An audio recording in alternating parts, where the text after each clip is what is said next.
তবে সন্দীপ বাবু আমরা দেখেছি যে এই শুভাংশু শুক্লা তিনি কিন্তু একেবারে ফাইটার পাইলট হিসেবে দক্ষ ছিলেন।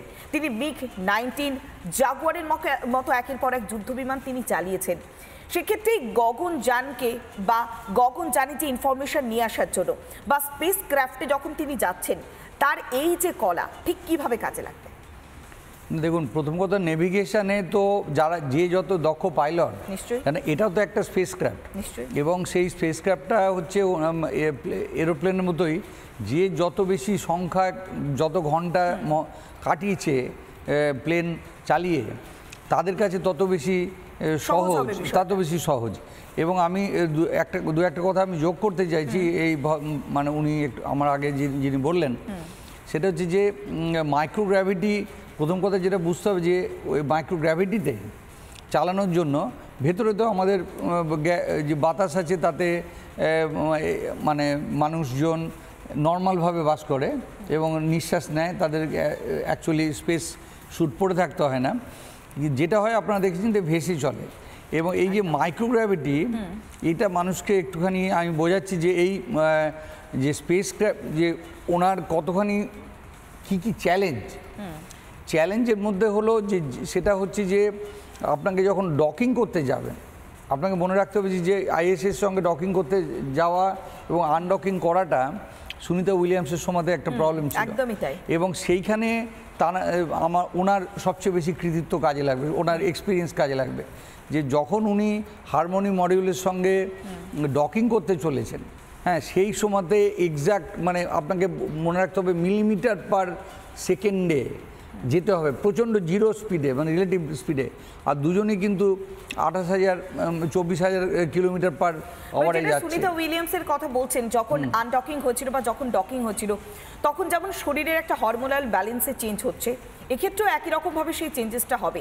তার জন্য প্রস্তুতি কি অনেকদিন আগে থেকে নিয়ে রাখতে হচ্ছে? তো না, দেখুন, যদি অল্প সময়ের জন্য যায়, এই যে যেমন 14 দিনের জন্য এই মিশনটা, মাত্র 14 দিনের, সুনিতা উইলিয়ামসও কিন্তু যেতে চাইছিলেন মাত্র 7 দিনের জন্য।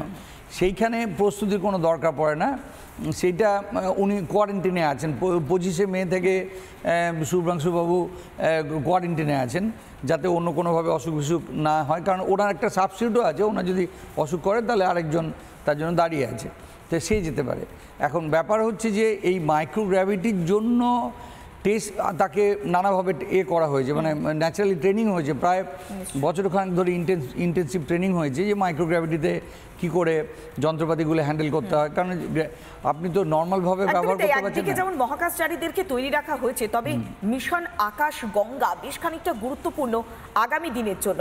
শান্তনুবাবু, আমরা একটু আপনার থেকে জানার চেষ্টা করব যে মিশন আকাশ গঙ্গা মহাকাশ গবেষণার ক্ষেত্রে ভারতকে ঠিক কতখানি এগিয়ে দেবে?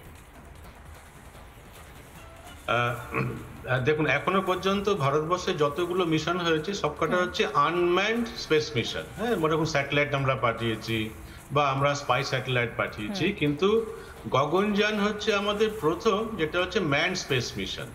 এবং ম্যান স্পেস মিশনে কি হয়, আপনাকে রি এন্ট্রি করাতে হবে। মনে করুন একটা যখন স্পেসক্রাফট যখন চলে গেল, ওটাকে কিন্তু আবার আপনাকে ফিরিয়ে আনতে হবে, মানে অরবিটে বা আমাদের আর্থ সারফেসে। এবং তার জন্য যে টেকনোলজি দরকার সেটা হচ্ছে যে হিট শিল্ডিং, রেডিয়েশন শিল্ডিং, বা আপনার যে স্ট্রাকচারাল যে সমস্ত স্পেসক্রাফটে রয়েছে, এটা একটা আমরা ডিফারেন্ট টেকনোলজি হয়ে যাবে। ফলে এই যে আমাদের যে আকাশগঙ্গা যে মিশনটা যেটা হচ্ছে, ওটার থেকে আমরা যেটা জানতে পারবো, যেটা ইসরো বা বিক্রম সারাভাই স্পেস সেন্টার যেটা করবে, ওই ডেটাগুলোকে কাজে লাগিয়ে কিন্তু রি এন্ট্রি অফ দ্য স্পেস ভেহিকলটাই করে ফেলতে পারবে। ফলে আমাদের যেমন ওনাকে যেমন ফিরিয়ে আনতে সুবিধা হবে, সেমনিভাবে কিন্তু পরবর্তী যে মিশনগুলো হবে, ম্যান যে মহাকাশে যে ম্যান স্পেস মিশন, সেখানে কিন্তু ভীষণভাবে কাজে লাগবে। আচ্ছা, যেমন ফিরিয়ে আনার ক্ষেত্রে অনেকটা সহজ হবে বা ডেটাগুলো আমরা পাবো, ঠিক সেই সূত্র ধরে সন্দীপবাবু আমরা দেখেছিলাম যে চন্দ্রযান 3 যখন গিয়েছিল বা চাঁদের যে পৃষ্ঠে এতদিন কেউ পা রাখতে পারেনি বা চাঁদের ওই পৃষ্ঠটা ছবি কেউ তুলে ধরতে পারেনি, সেটা চন্দ্রযান 3 করে দেখাচ্ছিল। কিন্তু সেক্ষেত্রে চন্দ্রযান 3 ফেরত আসার কোনো দরকার ছিল না, আর এক্ষেত্রে ফেরত আসতে হচ্ছে, মহাকাশচারীদেরকে ফেরত আসতে হচ্ছে। তাহলে মানে এটাই তাহলে বড় চ্যালেঞ্জ। দেখুন, প্রথম কথা, ওনারা যাচ্ছেন ইন্টারন্যাশনাল স্পেস স্টেশনে, এবং অ্যাক্সিয়াম 4 যে স্পেস ক্রাফট যে ড্রাগনে করে যাচ্ছেন, সেটা রেগুলার বেসিসে তারা ফেরত আসে। ভারতবর্ষ এ পর্যন্ত কোনো স্পেস ক্রাফটকে কিন্তু ফেরত আনেনি। ফলে এখন যে মিশনটা যাচ্ছে আমরা যদি সেটার দিকে কনসেন্ট্রেট করি, যে এই আইএসএসে যে জার্নিটা হচ্ছে সেইটা যাওয়া এবং ফেরত আসাটা, যেভাবে সুনিতা উইলিয়ামসকে ফেরত আনা হলো, এইটা কিন্তু রুটিন মাফিক হয়। এই সময়তেও কিন্তু ওনাকেই পাইলট হিসেবে ফেরত আসতে হবে শুভাংশুবাবুকে। ফলে এই যে এক্সপিরিয়েন্সটা ওনার হবে, যে যন্ত্রটাকে প্রথমে আপনাকে আনডকিং করে পৃথিবীর দিকে পয়েন্ট করে তারপরে সার্ভিস মডিউল তাকে পৃথিবীর দিকে ছুড়ে দিল এবং তারপরে সে প্যারাশুটে করে ল্যান্ড করলো, এই পুরো ব্যাপারটার সময় কিন্তু পাইলট হিসেবে এই শুভাংশুবাবুই থাকবেন।